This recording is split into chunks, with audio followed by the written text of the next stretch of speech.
Yes, April 6th, City Council work session. Tonight we have four items on the agenda. Oh, five items. Beginning with the MARC Operation Green Light Traffic Signal Operation Contract Renewal. And I assume you get to speak of that. Actually, I'm going to turn this one immediately over to Mr. Krass for the Okay. introduction. Thank you, sir. Thank you. Thank you.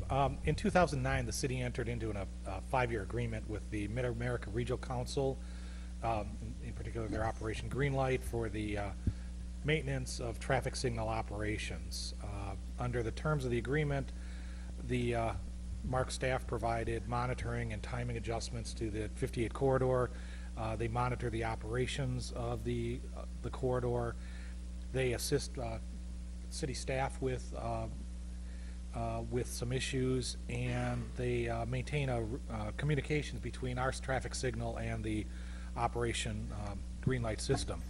The agreement is up for renewal for a 2-year period, and I'd like to introduce Ray Webb with the Operation Greenlight staff, and he'll provide some additional information regarding the services they provide to the city.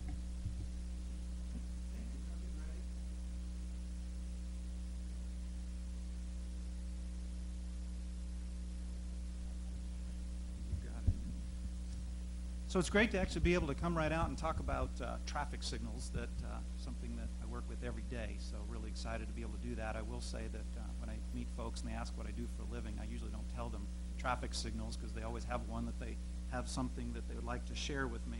But tonight I will be here, and I'm glad to share with you a little bit of what our program's about. So for a number of years, Operation Greenlights worked with a lot of cities in the region to help with the traffic signal timing.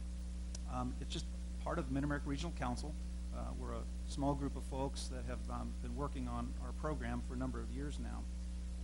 As we do go, if there are questions, just go ahead and ask as we go. That's fine. The setting is a great place to just do that, and I'll kind of work through a few slides that kind of help us bring some of the thoughts and ideas. So right now, most of the staff that we work with, instead of being downtown in Kansas City, we're at the MoDOT Kansas City District office is where the staff is at. It's where our servers and equipment are housed out of, and we also work real closely with the Kansas City Scout folks on occasion there. As I kind of plow through, got a few things to help us go along the way. So our mission is up there. Really the focus is on coordinated traffic signals. Not to say every signal is coordinated all the time, but it is a focus that we try to work to get signals really to be planned and to work together with each other as they move down the road. So one of the elements is coordination. Regional communication network, that's a big one over the years that the program has built. It's been a way for the region to actually share in the communications network and be quite expensive. It's one thing that we do to help defer those costs across the region and to have really a shared network. Same with the management software. Again, it's a piece of software that the region shares. We all use it and maintain it, and so no one city is burdened with the cost of having to deal with their own network. And the video monitoring, as the last item there, is something that has just really blossomed over the last few years. The cost of putting out cameras, while not cameras right here in the city of Raymore, there are 3 on the MoDOT side of 58 and 1 in Town Center, which gives us a really great view of the interchange, and it's really helped us a lot in being able to do our job. A real brief history, I won't go into it, other than to say in 2008 was really when Operation Greenlight became, if you will, publicly active. We had some operations prior to that. The program started in the late 90s to deal with air quality in the region in concert with Kansas City Scout. Air quality was a big concern. There was a lot of federal standards that we were concerned of attaining. Luckily, those things haven't come to bear in the region where it's been too much of a burden. That is being discussed further this year at the regional level as to how they're going to deal with it. They do think the standards may change. Nonetheless, we'll continue to work on the program in the region. We've had several things we can look at later on that milestone. We can ask some questions if you'd like. But expansion projects, the American Recovery Act, we were able to do some expansion stuff with that a while back in 09 and 010. What's very interesting over the years is there's been some folks like Raymore that has come along.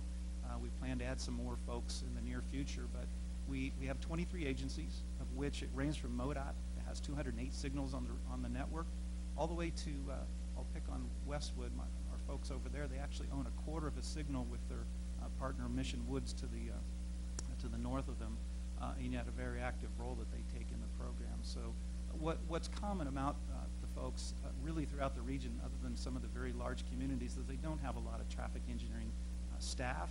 They may have expertise, but they don't have the time and the inclination to really deal with what it takes to do well-timed, coordinated systems. And so that's where we chime in and we actually act as an extension of their staff and help what we can on those kinds of things. One of the things just to show is the network. This diagram, there's a lot more detail. If you would go to MidAmericaRegionalCouncil.org, you could get detail as to where each of the signals actually are located throughout the region. But this just shows sort of the corridors. So some of the longer corridors, North Oak that goes to the north, I think we have 19 signals, and it goes from Kansas City back to MoDOT to Kansas City, Gladstone. I think Kansas City and MoDOT before goes back to Kansas City. So by us coming in, we actually can coordinate that entire corridor, sometimes in different segments, whereas maybe prior to Operation Greenlight, those signals weren't coordinated throughout that corridor. All 135th Street's a good example of one that so the nature, I guess, of that is really where multi-jurisdiction, high volume, some of those kinds of locations that are very conducive to coordinated operations is where we have jumped in. And actually just this past week we launched, and we were watching my family over the weekend give me a hard time. I just like to look at the cameras, but we were watching traffic in Bonner Springs because we just launched some coordinating over there on K7, as well as Lansing. This next week or two we'll actually put some things out in Lansing and Leavenworth as new partners. Real quickly, we're almost at 700 intersections. City of Raymore has 6 of those. The program's about $1 million. Of that, what's unique is half of that comes from local funding, and the other half comes from Surface Transportation Program funds. So we match the two to make our budget, so everybody gets a little bit of help from the federal dollar as well as the local match, and that seems to have been satisfactory over the years as that mix. It has come off of a little bit of a higher mix over the years. The last 5 years started at about 65% and 65% average. I guess we started 80-20, are now down to 50-50. 3 to be added in 2017. We have some funding to allow Blue Springs, Grandview, and Belton to bring onto the system. Each of them just a handful of signals that they wish to add to the system, starting when the funding is available in 2017. Let's see. A little bit of the history, just the program itself, we were looking just under $13 million. That slide's probably a little high. I think we actually didn't come out quite that high. ERA funding came along and really helped the program over the region. We did a lot of different things. A number of dollars were spent in the city of Kansas City. They had a lot of detection things they would like to have taken care of. The operations fund since 2010. Right now we're in a new funding mechanism here for 2015 and 16. And we are funded for 2017 and 2018 again with STP funds. So through 2018 we are solid. And then we have some funding, like I say, to bring some folks on and do some construction-related activities in 2017. It's worth noting, because this is a big part of what we do with the shared network. We can't bring traffic signals live unless we can get communications to them. And we do that second by second. We can see what's taking place with the signal to some degree, what is actually happening. And we do that through a network across the region. Like on the rooftop of the Sheraton there in the middle of the slide, that is actually some things we put up there to help us with our communication. This is just a depiction of where that starts. If you can follow, yeah, we can get the pointer up here. Right here is where we sit in the MoDOT Kansas City District. We head up to Woods Chapel and Lee Summit, and then from there we spread out through different wireless networks across the region. So it's been something that over the years has expanded a little bit. Like I say, we're now over in Lansing and Bonner, but that's a real core piece of what we do. There's about 3,000 pieces of equipment, microwave radios, some licensed, some unlicensed. I believe that's kind of a lot of cities do a lot of fiber networks. We're able to cover a lot of area and a lot of traffic signals by using this wireless network. And the same thing here in Raymore on the water tower here just north of 58, where we pull that back up, you see in the map up there to the Bennington just south of 470. And to the next slide. Whoops. Guess that wasn't what I was expecting. That'll work just fine. This is just a quick shot of some of the software that the region shares in. This is what we may see as an operator. Different colors mean whether they're free or coordinated traffic signals.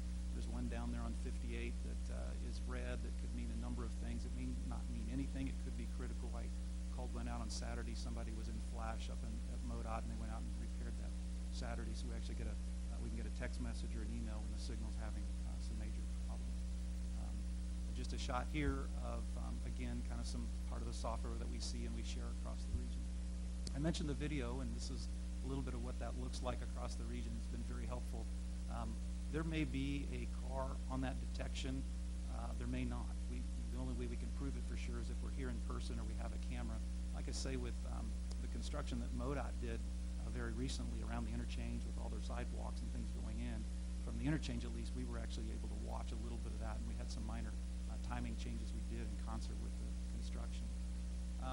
So again, with the program, really what our goal is to have well-coordinated timing plans. I mean, that is really our goal. It's a matter of planning the traffic signals. When you release from one traffic signal to go to the next one, we do it smartly. We try to get you down the road and turn that other traffic signal green.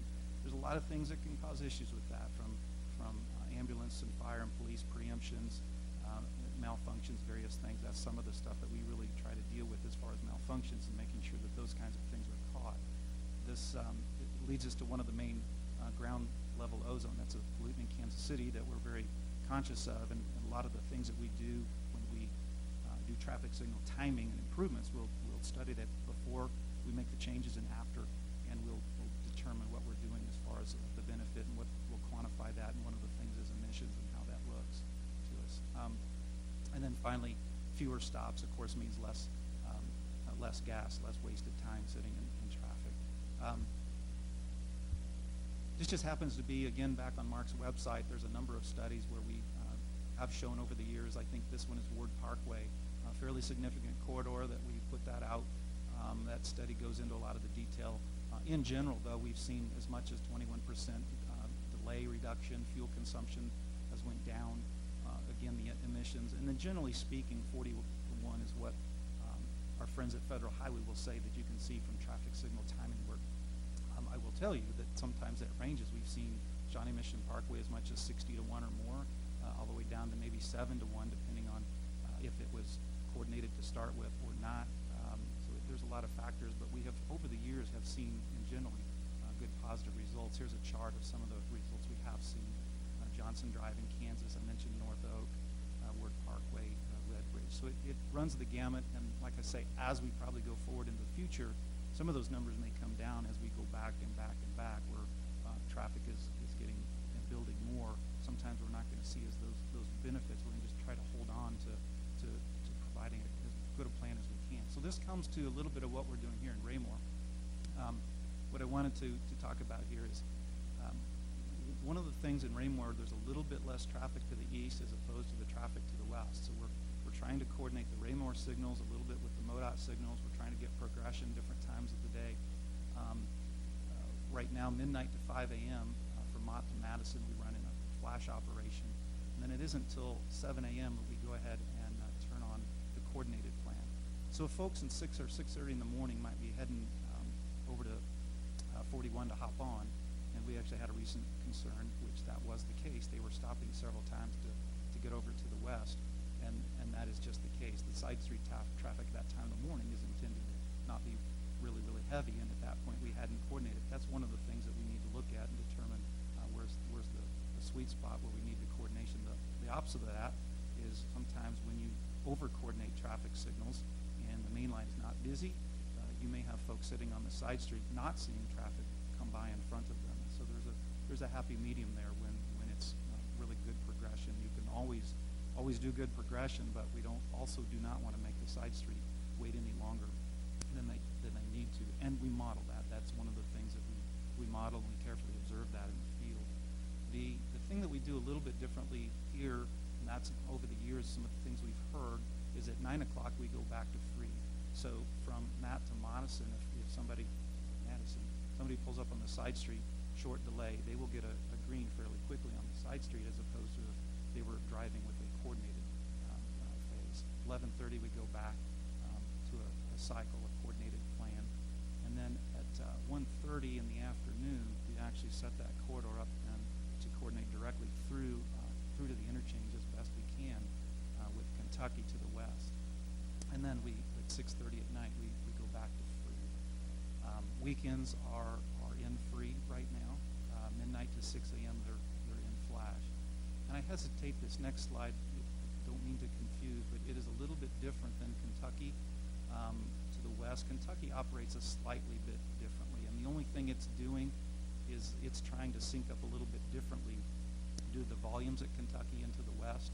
So I'm not going to try to go through that really, other than to say it's just a little bit different than 6 signals, 5 signals to the east of it, if you will. I know I ran through some of that pretty quickly. Let's see what I may have missed, and then I guess we open up to any discussions. A couple things here I want to talk about then of what we are doing right now. So the original retiming went out in 2008 and 9, updates 2013, actually updates even in the last few months.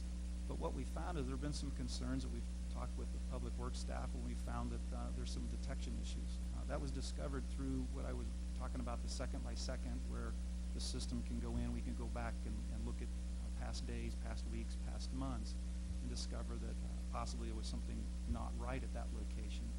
We did some observation. We worked with the public works staff, and there was a couple of intersections that were experiencing some video detection problems that were then fixed pretty quickly.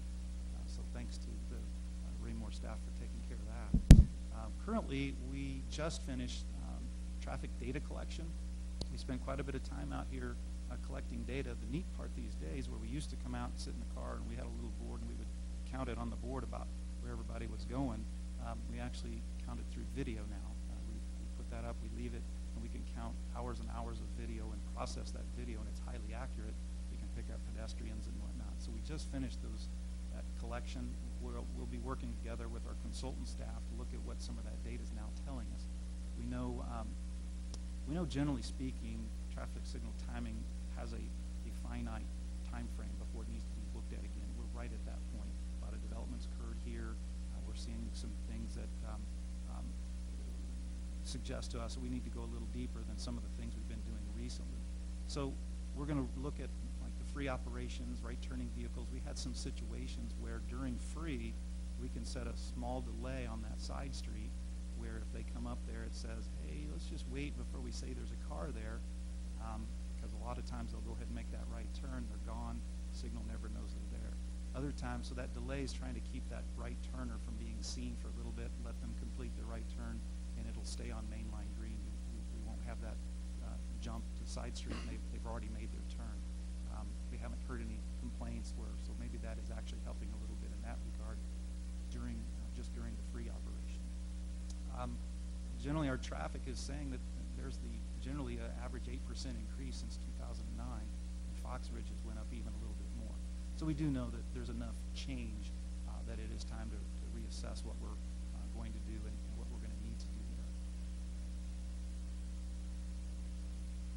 And one of the things to bring Raymore in compliance with current standards is pedestrian times across the nation, according to the Manual on Uniform Traffic Control Devices, have required us to put in a longer passage time for the pedestrian. They get longer to walk across the street, and it's a calculated interval. We've done that now almost everywhere, I think, in Kansas City. If you do any signal timing, you have to update those intervals, and that was something that was done just recently, just because it needed to be done. The red and yellow also changes where, again, the MUTCD is asking us to calculate that differently. So those things were done in the last few months. Some things we may be doing, I'm saying it tonight, and it's only because I guess I'm kind of guessing at what some of our results might be, but one of the things is potentially a longer cycle length. What you saw is a 70-second cycle length. We may need to increase that. What that means is that the mainline green on 58 may get a little bit more time, but then that also might mean the side streets have to wait just a little bit longer as well. So we try to keep that number as low as we can, but as volumes increase, what you see across Kansas City, drive to Overland Park, they're up around 150, 160-second cycle. To put that in context. So out here we're running 70 and maybe 90. That's generally on the shorter side as compared to some others. So we're in pretty good shape still right now. additional coordination times during the time periods is likely we will see that happen. One of the things we've really tried to work at is to continue making that progression from Madison all the way to the interchange as much as we reasonably could do in the morning to the west and the evening from the west back to the east. It's more than likely that we'll probably have to break that somewhere along the way, and there will be a planned stop, if you will. There will be different cycling. The beauty of coordination is it has to be the same cycle length. So we've tried to keep some of that working, and that's probably something that as traffic increases, we may not be able to do that. A lot of the things that we're talking about here, we will put a study together. We'll be able to sit down with the city and go through that very clearly and make sure that everybody's on the same page of what we're suggesting, if that is the right thing to do, and we'll involve the city in doing that. And of course, I think some of the best practice we've been talking about right now we do flash operations. We'll take a look at that. Is that still the right thing to do? Things like that to make sure that we're looking at the weekends a little more closely. Obviously, the weekends are a little bit different here, but we probably need to take another look at how we're treating the signals on the weekend with the growth that's happened as well. I believe that brings me more to the close. It does. So with that, I just really wanted to open up to any questions, discussion that anybody might actually have. Council, any questions? Councilmember Kellogg? Thank you, Mr. Mayor, and thank you for being here for the report. It's very good information. One thing that you said that I'm going to ask about, because it does create some concern, and I apologize. I'm trying to increase my map here to get a picture of our streets here on MapQuest. You say that it's possible that some of the changes that may be coming are longer lengths of a green light string through Raymore on 58. And I appreciate that, and I think that's good for people that are traveling to the west, especially during, rush hour or the heavy times during the morning and such. But what my concern is that the side streets that do not have traffic signals, there at specifically Darrowby, Huntsman, then going right down the road, Peace Drive, and I can't remember if there's any others, but those are not signalized. And during, the early morning rush hour, I'm leaving for work at as early as 5:30, 6 o'clock generally. There are wait times getting out on an uncontrolled signal because the traffic lines are so long. It is troublesome to get out on those side streets out onto 58. Is there something that we can look at or consider to keep those travelers in mind that they are having difficulties getting out? And I realize that we could, and I speak because I live in that area, but so do a lot of other people. The option of going down to either Fox Ridge or to Mott Drive to a signal is an option, but it's not really a very good option. If we're trying to save, gas emissions and stuff like that, we're just, it's a wash at that point. So is there something that we can do or look at to address some of those concerns that I'm bringing up? Right. That is a very astute point, and one of the things I would suggest is by the nature of coordinated traffic signals, you actually are creating platoons. And so once that traffic signal is coordinated, you're having guaranteed time at that intersection. You're releasing that platoon. You turn that intersection red, and you build up again. Without doing that, the traffic signals along the route aren't coordinated with each other. The times that go around the lefts and rights and throughs are random. So actually, by coordinating those traffic signals, you're creating platoons that is your best chance for that side street traffic to actually get out during the time in which those platoons are actually created. What happens is what you're seeing, obviously, is that it's not the through traffic, it's the left turns from other side streets that are coming in. Now you don't have as much of that gap as the volumes build, more people are coming from the side streets. in some of those holes. Coordinated traffic signals, however, are still your best opportunity to actually create those gaps as opposed to randomness. It may not look that way, but I would suggest that that's actually what is helping, at least helping to create gaps. Yeah, and I agree with that. That's exactly where, I was thinking it was coming from was, the train traffic, when that break happens, it's just, still my concern is that when we have the density of houses and residents that are trying to get out onto 58 to go in basically north into Kansas City, that, if there's something that we can do to look at that we could improve, I would appreciate it. I'm all for that. I want to just caution my expertise is focused on the traffic signal, and I could, some potential things that as you see arterials grow in traffic, a lot of times folks will come in with raised medians and the right turn in and out and start controlling it that way. I'm not saying that's the option, but that sometimes you will see that without that center turn lane will start being filled in with median to actually prevent those kinds of things, and that'll help create that flow, and you won't have as much of that left turner coming off the side street. But that's not, I'm not saying as that a suggestion, just as what I have seen in general. Other questions from the council? Jay, go ahead. Thank you, Mr. Mayor. I'm looking at what I would call your benefits page, and you talk about a number of things that are obviously good: reduced fuel consumption, harmful emissions, less stops, smoother traffic. One of the things that surprised me a little bit that's not in here, I was curious if you had any data on reduction in traffic collisions on this, if this had improved safety, public safety. And my second question was, you talked about cameras at some locations. I think you said there's one over around the interchange. And are there any future plans or thoughts of maybe placing a camera somewhere over here on the Raymore side?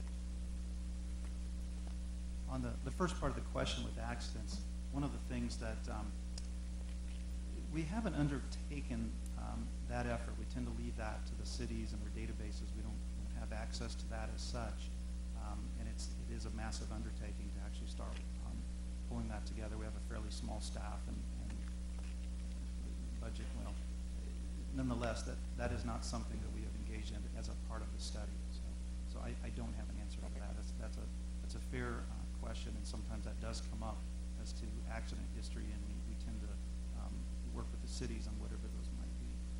As to cameras, one of the things we have actually right now that I forgot to mention was we have some funding going out where a number of the cities got together. We're putting out about 62 cameras in the region in various areas where there's sort of some holes, if you will, in that project. I hope to actually get out on the street in the next few weeks. So that's always something the city can do. Once the network is, like we talked about, in place, it's not overly difficult to do that. One of the things over the years with all the cameras going out is the Mid-America Regional Council has elected not to own and maintain those. What we do own for the region is the software that drives it. And so we're able to control and federate, as we call it, with our partners, with Scout. The city of Kansas City has been great and has opened up the gateway for us. A lot of signals, or I'm sorry, cameras that we wouldn't have to have purchased that we're sharing in the region. So people are actually saying, hey, I'd like to put up my own, but hey, they already have one. We'll share those views. So it's phenomenal. We don't record. I think maybe KDOT possibly on some KC Scout might. Generally over the region, I'm not aware, unless it's police folks that actually record. We don't actually have the storage capability to really go into recording. Thank you. Councilmember Hubach? When I found out we were going to be discussing this project and also the fireworks, I sent an email out to my constituents to see what they had to say. And I heard back from a lot of them, and I put them in 5 different categories, and I'm going to leave them with you so that you can take the time to study them, because one of the questions that we had was, why did we not include us up to J and 58? Because you've got 2 state highways coming together, and the traffic there can be very bad sometimes. And the signal is on 58 is so much longer than the one on J, and sometimes we have trouble getting off of J onto the highway.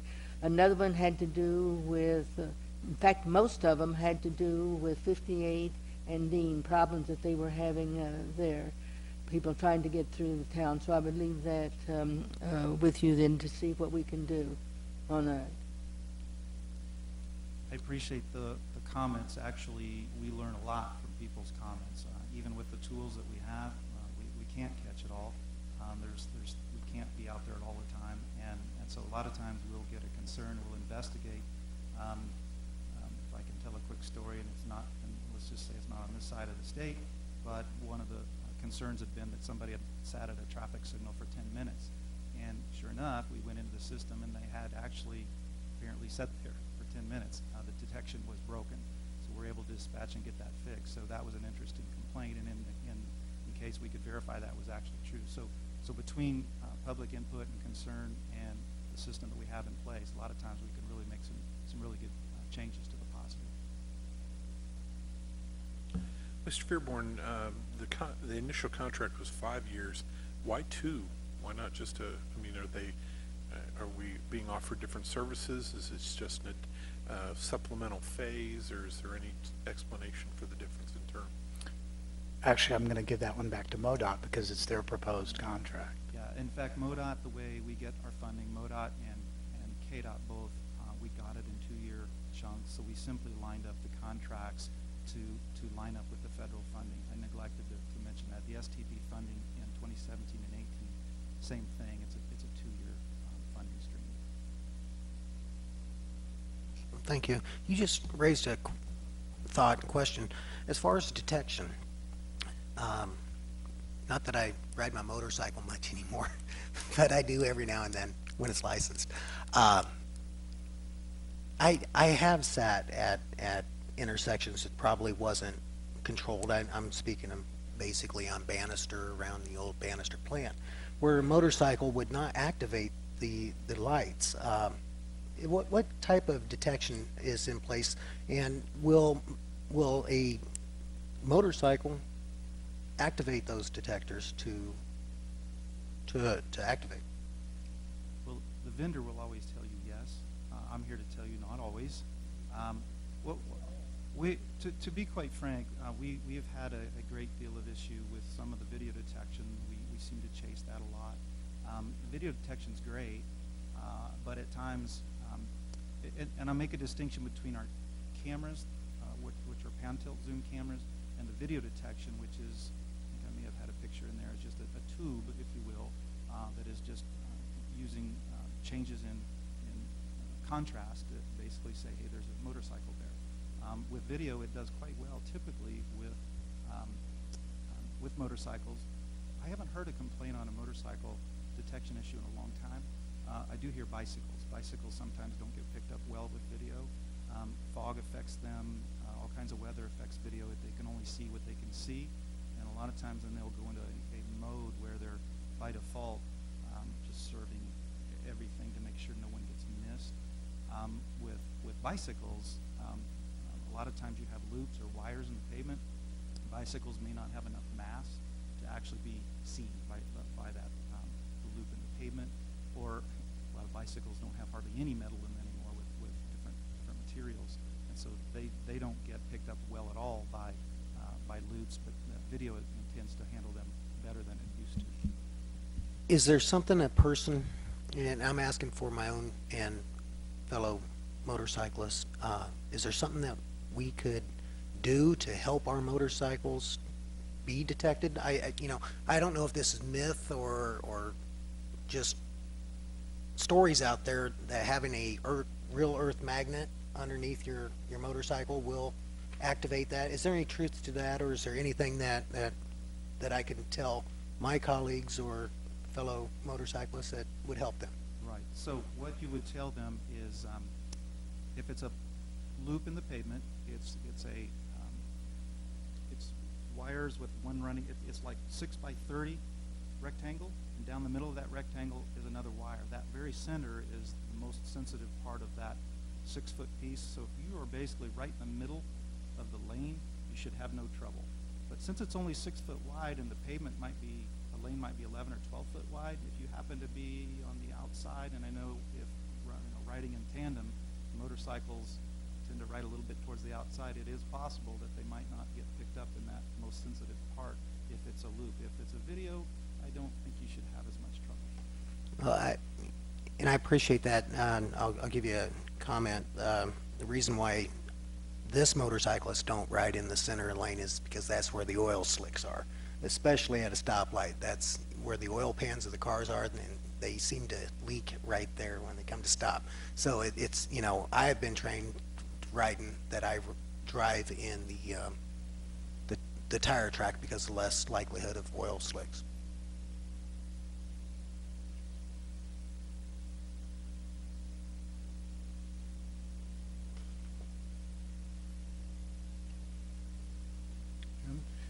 Thank you, sir. Ray, just a couple of items relative to kind of dovetailing off of one of Councilmember Kellogg's questions, just real quick. If this were 58 Highway, do you find that because of this platooning, so it platoons and the light is red, goes green, those cars start, but it's platooned to allow for traffic to be turning out. So all down this line until we get to Darrowby, you not only have the line of platoon cars, but you have the cars that platooning is allowed to pull out. So do you find that the end of the lines are particularly troublesome, or is there an accounting for that? The answer, I guess, is yes and no. So as you go down... Thank you, Senator. The yes part is as folks leave, the guy in the front of the queue, I hear all the time, hey, if I race down the street, I make the next one. Well, in fact, that's probably not the case because we model it at the speed limit. So you can try, and sometimes you make it because what tends to happen unless everybody is full on the side streets, those greens aren't, those windows change over time. So what we try to do is guarantee, let's say, a 30-second window of green. So if you're coming down the street, the people in the back, everybody starts kind of spreading out. There's some people that have to stop the turn. That 30 seconds of guaranteed green is shrinking the closer you get to that next location. So yes, as that person in back, if they're not staying up with the platoon or to with that 30 seconds, let's say as an example, then they will get cut at that point and have to wait for the next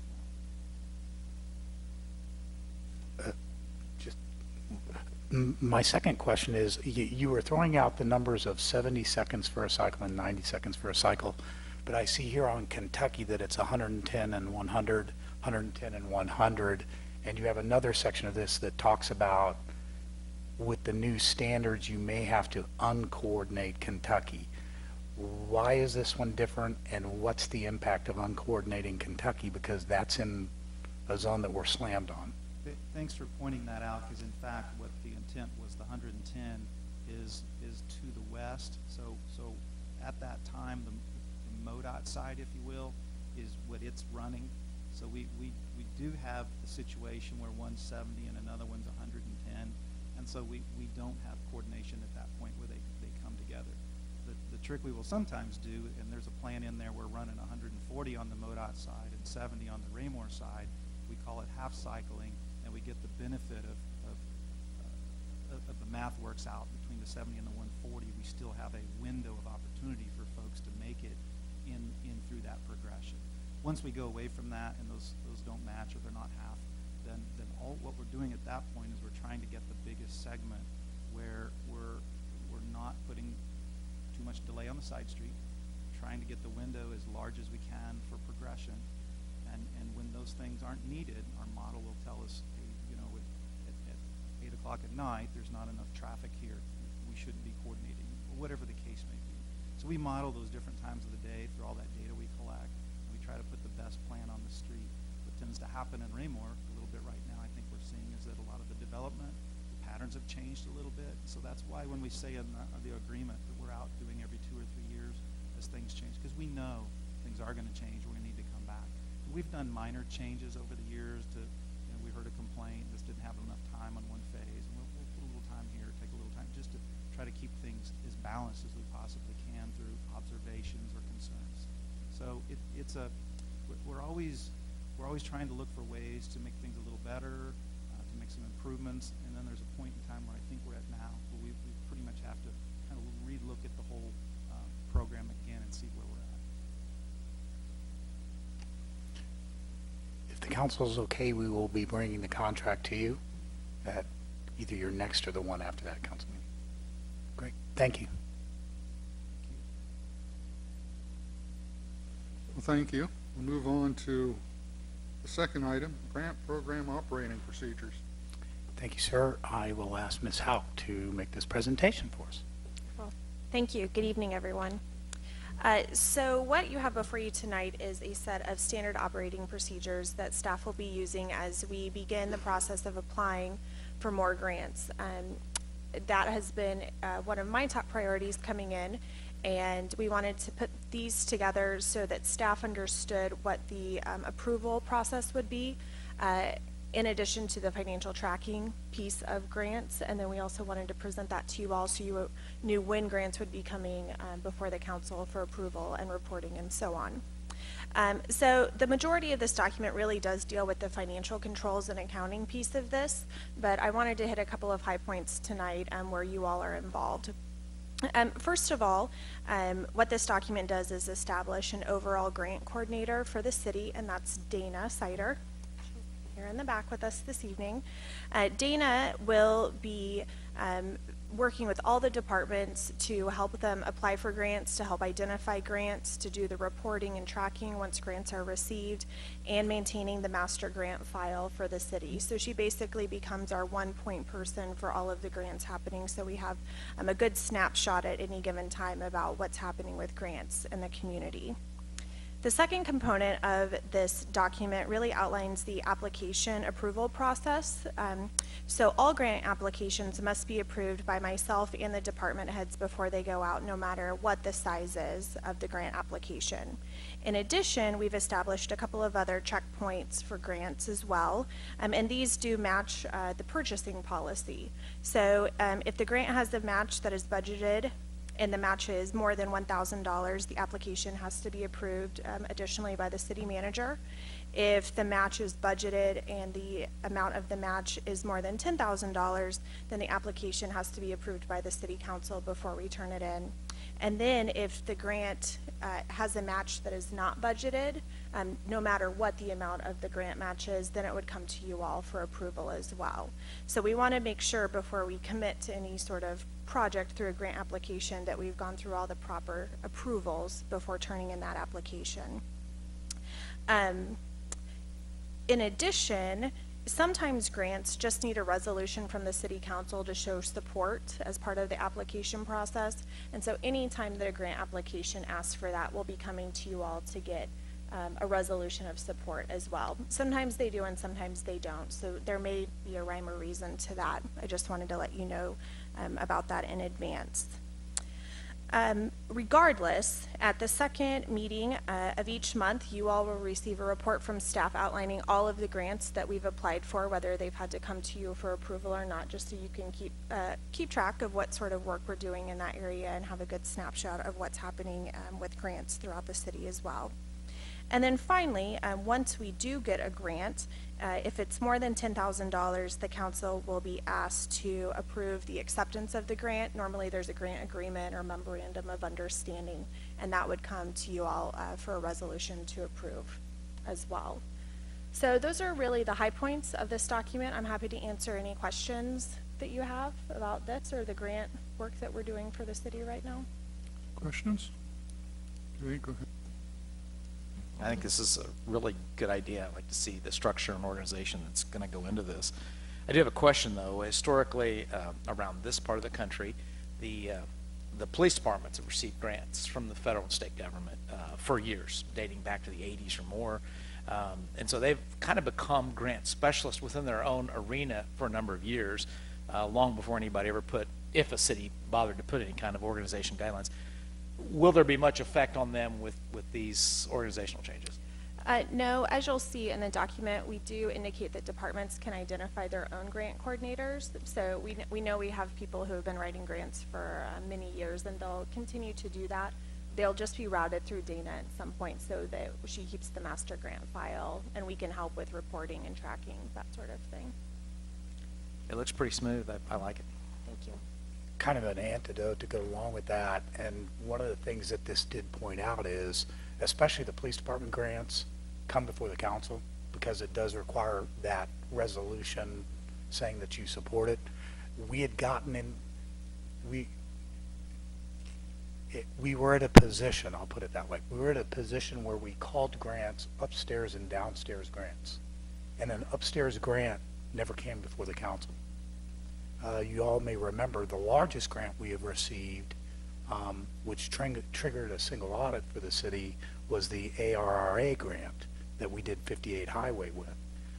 Hundreds of thousands of dollars and no council approval or notification. So the reason for the coordinated effort is to keep you all in the loop, let you all know that emphasize that it's going to be an aggressive pursuit by the city staff going forward, and we're going to be looking as much as we can at getting as much as we can. So.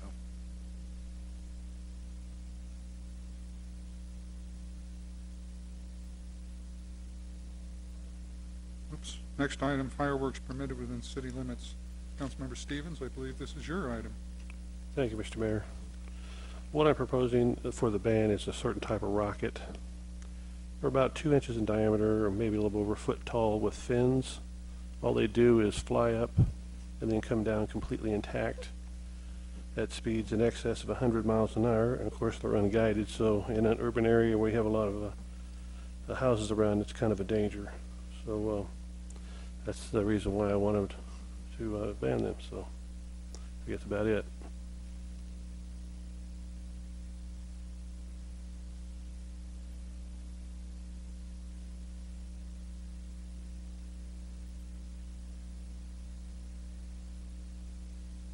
Mr. Mayor, I said in sending out to my email, we talked about the fireworks. Only one person suggested that we eliminate them completely. Everybody else said leave it alone. What you've got is now is fine. We don't need any changes. So I'll just pass that on for whatever it is worth then. Other comments? Kevin? Thank you, Mr. Mayor. I find it hard to believe that a carcass of a firework rocket would fall out of the sky at 100 miles an hour. For it to do that, would have to have a force behind it propelling it at that speed. And the whole deal of a firework is for it to be launched into the air, for it to explode its report, they call that a report, and then fall by gravity back to the earth. All objects fall at 32 feet per hour, 32 feet per second, 32 feet per second. That's a physical property of a falling object. That's gravity working on anything that falls, 32 feet per second, if it's not has a force applied to it. I think that's quite a ways off from 100 miles an hour. Yet the forces that would slow an object down is air resistance, and the bodies of a cylinder of a fireworks rocket would definitely have wind resistance, air resistance fighting against it to slow its descent. When I read through the packet and I saw this, I reflected back on how many times I've taken telephone calls and conversations at the store, emails over the fireworks issue. And we've talked about this many times. It seems like every year it's a perennial weed that comes up. So when I got back in town for my holiday, I decided to make some phone calls. I spent part of my day at work making some phone calls to insurance adjusters, local insurance adjusters, and I asked them some questions.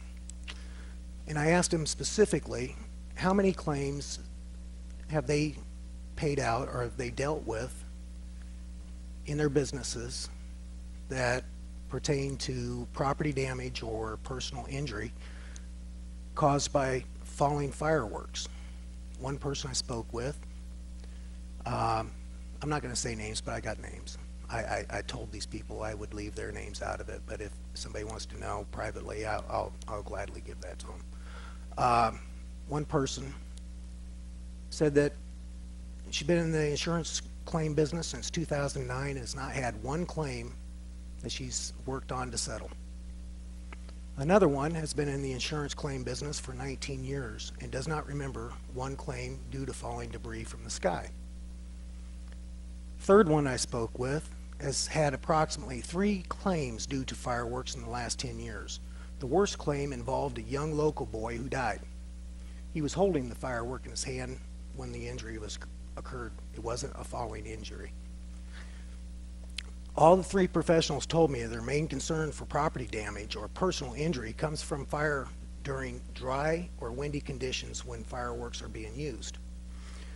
What's ironic about that, though, is that the fire marshal has the authority to place fireworks bans during dry and windy conditions and has used that authority in the past to justifiably ban during those conditions.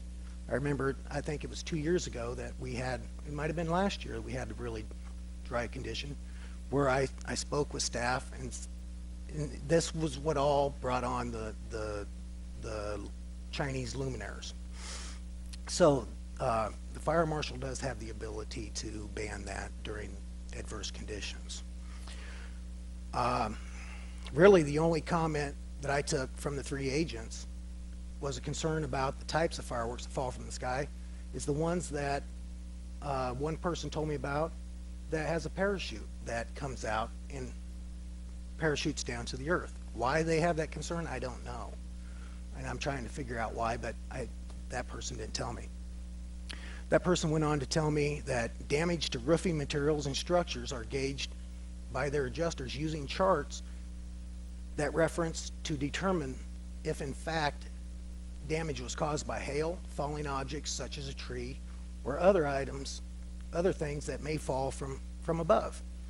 I was told that the adjusters know the difference between what a hailstone and a ball-peen hammer causes for damage, and that they have refused claims here in this very area because they knew that the claims were being made from the traveling roofing companies that flocked to our town after a storm, and they were using objects to make it look like homeowners had damage to their roofs.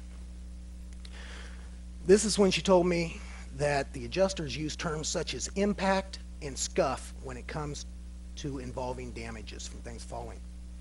Hail impacts and firework rockets would most likely cause a scuff. Hail causes impacts. A fireworks rocket would most likely cause a scuff. This is based on the physics of an object that would be causing the damage. I go back and I reflect onto my high school education because I have no professional engineering degree. This is straight from my physics when I was at East High School in 1984. All objects fall at the very same rate of descent. The rate of descent of a falling object is a physical fact. All objects fall at the rate of 32 feet per second when dropped from a point. The only things that would impede or increase the rate of descent is air resistance, or another force is that applying a driving force that would cause the object to increase its velocity, such as wind in the example of hail, or an explosive force in the example of a bullet in a gun. When fireworks explode, they typically do so in a manner that the explosive force goes in a spherical pattern, every way, random. The force is not coming from one single source of direction like that of a firing chamber of a gun, where all of that force is pushing in one direction. With the point that the entire force of the explosion is equal in every direction. The explosion happens, the energy is expelled harmlessly in the area, which hopefully is the sky, with little force to overcome the force of gravity. After the object has succumbed to the force of gravity, the force of air resistance begins to fight against the object, which causes the object to fall at a less rate than 32 feet per second. This is very similar to a piece of paper fluttering or a feather floating until they come to rest. Even in the instance of a laboratory condition where a person can put a spent firework carcass in a vacuum chamber and actually get it to fall at 32 feet per second, the mass of that object would do more than scuff a surface. I have no idea how much a bottle rocket weighs, but I'm willing to speculate that it's less than half the weight of one of the skewers that I use to make barbecue shish kebabs. I've dropped plenty of my bamboo barbecue shish kebabs with and without meat on them, and I've never dented, scraped, or scrapped or scuffed a surface that they've fallen on. Just to give Mr. Stevens some insight as to where I'm coming from, is that I actually got my handy-dandy little scale out from my salad drawer at home and took some weights. And I'll give you some here. And I brought it if anybody wants to dispute me. Can I stop you a little bit here? You got a lot of facts here that are wrong, Kevin. I'm holding up a package of Scentsy. Most people know what this is. This is a wax base that you put into a warmer, and it puts scents through your house. If you take this out of the package, this is 74 grams. One portion of that is approximately 10 grams. That equates to 0.3 to 0.4 ounces, just one portion. A 100 watt light bulb is 1.4 ounces, which is 41 grams. The barbecue bamboo skewer that I compared to a bottle rocket, which is heavier in my opinion, is 0.1 ounce. That's 2 grams. A plastic pop bottle cap at the most is 6 grams or 0.2 ounces. I got political flyers that I brought with me tonight that are a little bit bigger than this, that are 9 to 10 grams, you know. And I have not seen, not that I buy them, but I have in the past, but I've not seen objects that are legal in Raymore that are able to be launched and ignited in Raymore. I think they're already prohibited. If they're not, I'm going to ask staff to inform me what are. That would weigh any more than that package of wax. If there's something out there that is legal, that is not prohibited right now, that is over a certain amount of weight falling out of the sky, I'm not willing to have this discussion. I want, you know, yes, I've gotten complaints, bottle rockets. I hate them. I hate them. I tell you the truth, I hate fireworks. I hate listening to them. But I'm not about to be the one to sit up here and tell somebody that they cannot celebrate the 4th of July. I may as well have told everybody just yesterday they couldn't celebrate Easter and have an Easter egg hunt. I'm not going to do it. I'm not going to do it. So until somebody can show me that what's coming down is going to create or has the potential to cause bodily injury, property damage, or anything like that, forget me supporting it. Mr. Mayor. In our current one, I'm a little confused by what Councilman Kellogg is after, because in our existing ordinance, it says the use of bottle and stick rockets, Roman candles, and aerial luminaries are forbidden. They're already forbidden in the city. So are there some other issues then that we have that we want to address then that are equally dangerous as this? Mr. Stevens? That's why I provided a description of it. They're not bottle rockets. They're about a foot tall. And as a matter of fact, they do go over 100 miles an hour, and you're wrong about the physics of it. It's 32 feet per second squared acceleration. A parachutist in free fall in a spread eagle configuration can reach speeds of 125 miles an hour. Head down, it can be 200 miles an hour. I know they've damaged cars, these things. They've bounced off my roof, and I can tell you they have a hell of a report when they hit. So I'm not really sure what you got all the information and what you're talking about, Kevin. Mr. Mayor? Okay, go ahead. Thank you, Mr. Moorhead. I would really like to see where the facts and figures of 100 miles an hour came from, where it's based from. I'd really like to see that because I seriously doubt it and I question it.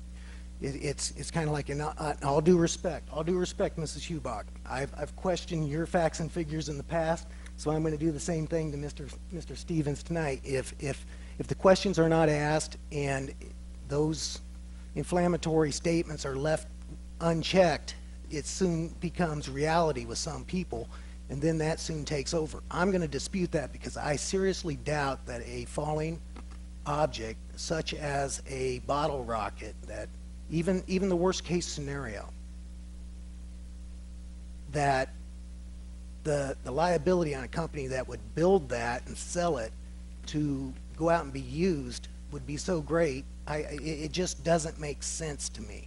So, you know, bring me facts and figures, solid facts and figures of something falling from the sky that is sold every 4th of July that we allow, then I'll support it.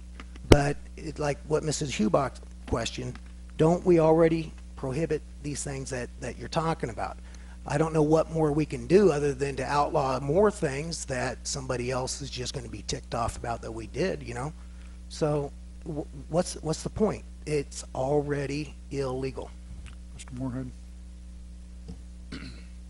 Well, I don't know if I could, well, I take that back. Actually, with the statistics given by both sides, I'm a lawyer. I could argue the validity of both. Yeah, it pays me. Mr. Stevens, I actually want to say that I'm not going to go after you on this. I appreciate your willingness to bring this up. You know, we're kind of hitting that start of the spring, and you know, I appreciate you making an effort to bring this up. I don't know the validity or invalidity of the argument. I'll leave that to others, but I do appreciate you at least bringing this to the table, and you deserve to be heard. I will say, though, we are in the beginning of April, so we have some time. Sounds to me like a little more information needs to be gathered on this, so I would almost encourage council and staff that you know, we gather some more statistics to see the effects that these might have. When we got into the luminaires, I know that there was a little more substance to the argument, especially with the fuel cell and things like that, and so I mean, I'm not trying to cut you off, but I'd like to see a little more of those facts.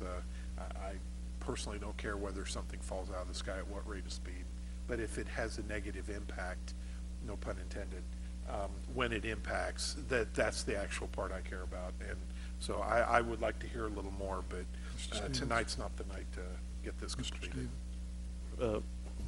Mike, you're an engineer. Maybe they'd believe you. Maybe they would understand what terminal velocity means. Would you be interested in explaining that?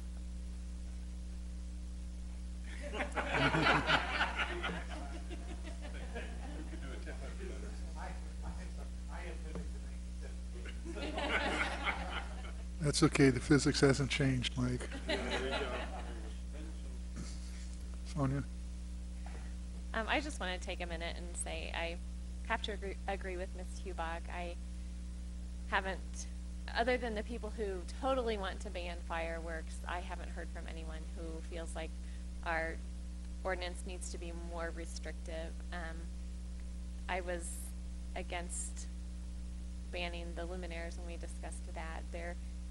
Even then, there wasn't really any proof, there wasn't any evidence of damage done by fireworks to houses other than, if people are negligent with them, and that's like shooting them at the house and not shooting them into the sky where they belong.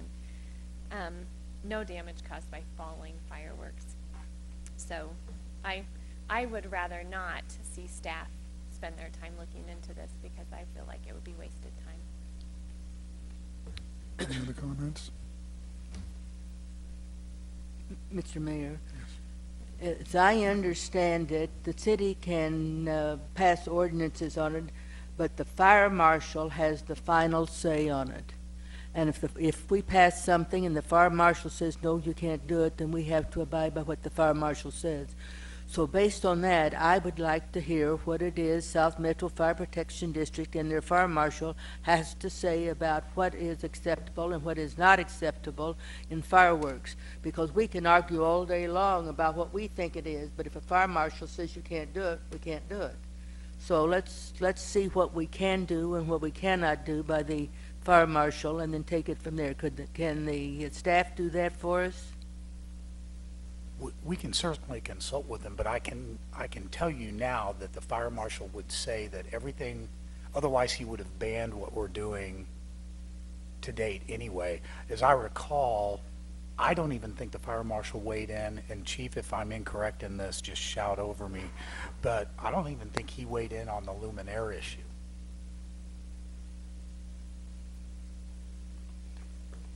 Well, for common sense, I'm just saying, let's see what he has to say, and then if we need to go in a different direction, we can. Other comments? Jay? The standard we have is pretty common through most cities that allow fireworks.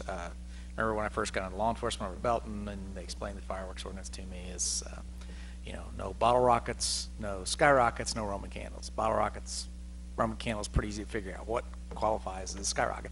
Anything on a stick that goes up in the air, so I was taught. That's how our ordinance reads. Having said that, I would agree a little bit with Mr. Stevens. These things can be dangerous, and I know that because I fired one off.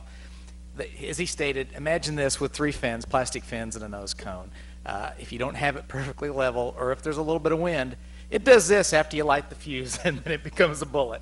And I smacked the side of my neighbor's house with one. Thank goodness there was no damage. So they can be, and that's really just more background as opposed to we should or we shouldn't, I don't know. But they are a little bit more free-form dangerous than some of the other stuff that we see out there. That was kind of, I think, the initial years ago when they came up with the let's not have the bottle rockets. In that same vein, it's very difficult to enforce, as are all firework ordinances, because while we can't sell bottle rockets here and you can't, quote, possess them, they go over in Cass County and they buy them and they bring them back. The difference with the bottle rockets is they'll buy them in a gross at a time, and so you could catch them, after they shoot off about the first 2 dozen. The single rockets, unless they bought a whole bunch, you're probably going to get to them too late. But I see your point. They will make a nice little bullet. They certainly do. Mr. Stevens? I just want to bring it back up. These aren't stick rockets. It is a rocket that's this big around and this tall. They're pretty good size. Evan? Yes, and I realize that's what you're talking about, but I'm going to ask staff a question. It may have to be Ms. Zimmerman. Would a rocket about that tall with plastic fins on it, isn't that prohibited already? It's not? Then the discussion that I'm willing to have is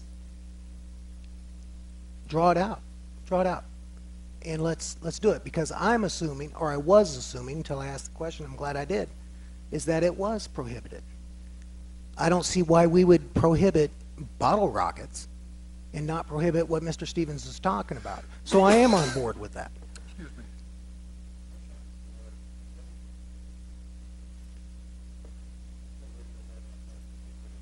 Well, and my whole point isn't I have no idea the velocity what they're going when they go up. My point is that the arguments that I've heard is that when they come down, they land on people's roofs. They're extinguished. They're the weight. I can give you the weights, and I really don't see the damage factor there. I can tell you this: I had a lot more damage to my car when my neighbor spray painted his house and got it all over my red Mercedes. You know, so no, there's a lot of things that we could outlaw, but I'm not going to do that. You know, so let's have the discussion of what constitutes a bottle rocket, what constitutes a whatever.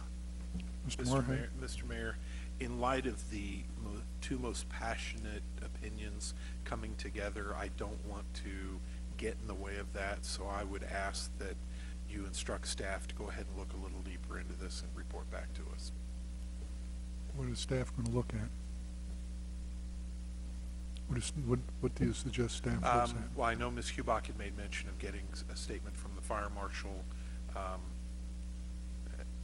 I'm not sure. I'm just not wanting to tamper with any agreement that we currently seem to have in the air. Mr. Adele, go on. I feel like if this is something that's important to them, they need to do the research, not our staff. I mean, I know, and I hate to throw out the Oats bus again, but it's been thrown in our face a few times that we didn't do the research on the Oats bus. We didn't fight the fight, and that's why it failed. If this is something that's important to him, I feel like he needs to bring us the information. You want me to bring calculations from physics? I mean, I do have a degree in mechanical engineering, so I mean, you want me to do that for you? I guess Mr. Moorhead's the one who wants more information. Ask him what he wants to learn. Well, there's a lot of information on the internet too. I know that one example was artillery shells. They can enter the earth about 600 to 800 miles per hour. As a matter of fact, I think I think that the record for free fall speed is 600 and some miles an hour by a parachutist, but it's like at 100,000 feet. But you can't reach very fast speeds depending on how heavy your object is. I actually want to concur with Ms. Mtagawad's statement. The person who's championing this should step up. So I encourage that Mr. Kellogg and Mr. Stevens could present us with more information. I think that's a very sound recommendation. Jay? Okay. Mr. Mayor, Yeah, go ahead. I hope it's not the interpretation that anybody thinks that I think that this is a good idea. It's not my topic. I'm running my mouth because I'm tired of the perennial weeds coming through the sidewalk cracks every year. We have the same old tired discussions and arguments every year. Mr. Stevens? I don't know, maybe we can postpone it. Maybe I can just find one of the rockets and fire it off and you can all observe. Maybe that would be the best way of doing it.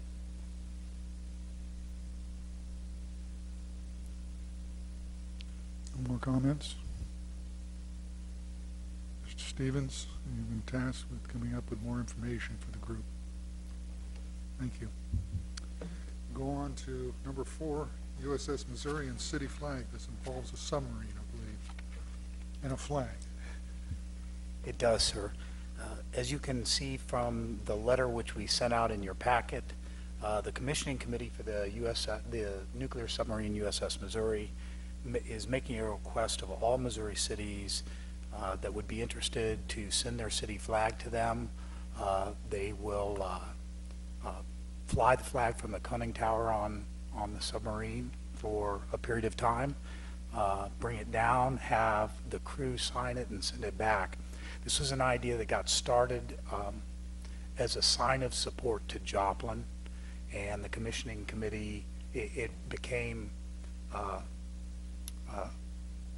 real source of pride for the crew, a source of pride for the commissioning committee, and really kind of brought them close as far as the naming of the submarine and the state of Missouri and the cities and the city in Missouri.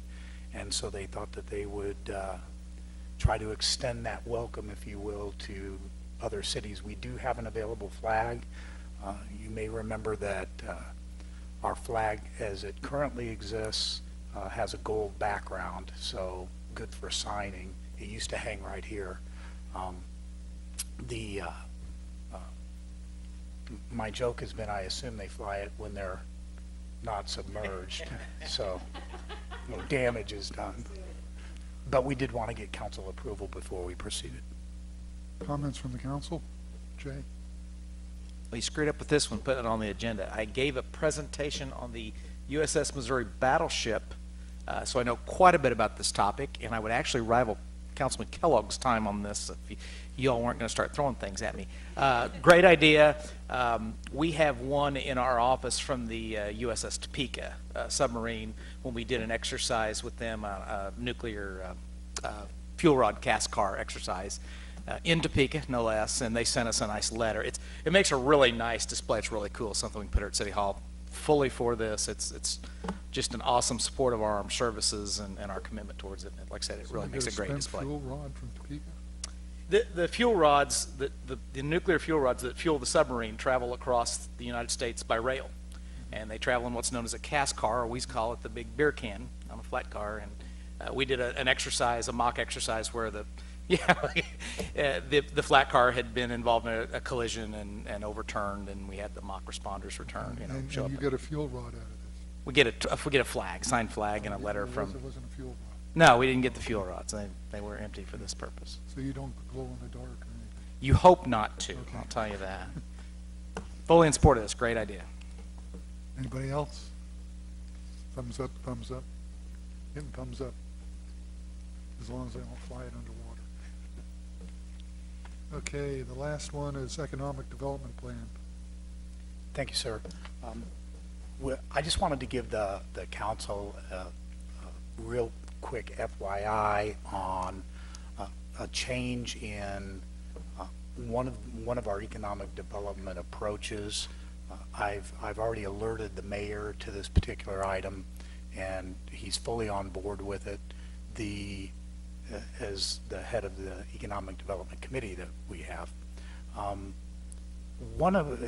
researches have shown that when you approach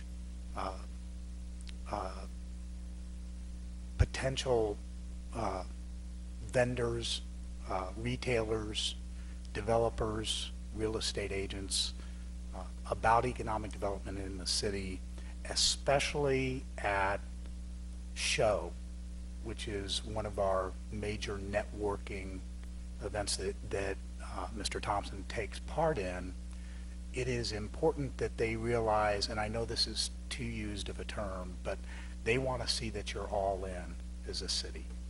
And so I have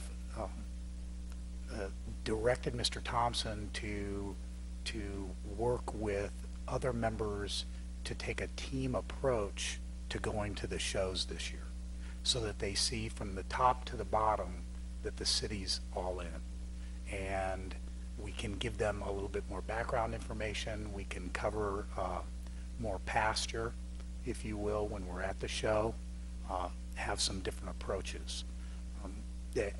This comes after research with the Missouri Economic Development Commission, with several very, very, very successful cities across the state, across Kansas. So this year, the largest show in the world is called Recon, the ICSC show in Las Vegas. Thousands and thousands of people there. And I have proposed to the mayor, and he has agreed to go along with Mr. Thompson to that show, and I'm also sending two of our staff. I'm sending Ms. Howe as public relations, if you will, and with administrative background on the city, and I'm sending Mr. Cataret as the community development director for questions coming up regarding site, utility, et cetera, et cetera, et cetera. Mr. Thompson will bring his usual expertise in the background of the retailers that are present and the developers who we should be approaching, and coordinate certain efforts of the team. To that end, I just want to let you know that that's going to be a little bit of a different approach, and we're kind of hoping to take advantage of the lessons that we've learned from talking with some of these successful cities and move forward in that manner. But I just want to let you all know that it will be a slightly different approach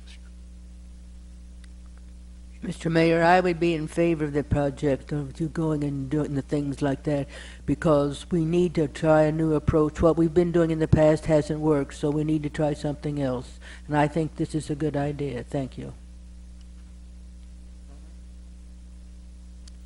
I think that's also, for myself, I think that's a good approach. I think the people that you've chosen to send are properly qualified and are very good choices. Thank you. Mr. Fearborn, with ICSC, isn't there also kind of a growing one in New York in the fall? Yes, there is, as a matter of fact. And you New had York has mentioned one. shows. Dallas has one regionally that is very, very good. So we're looking now at a more holistic approach to this. Will the planning and zoning be involved in this Mr. Carteret will be going. as planning and zoning? Planning Oh, and yeah. zoning, community development, yes. All right. Doesn't sound like this is anything that needs approval from the council. It's just an update. Okay, very good.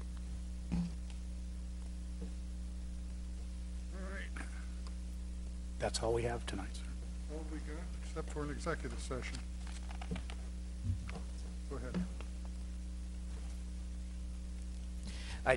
I think I already told you, Mr. Fearborn, and Mr. Mayor, I want to let you know, I won't be here next week. I will be in Chicago for our annual week of training.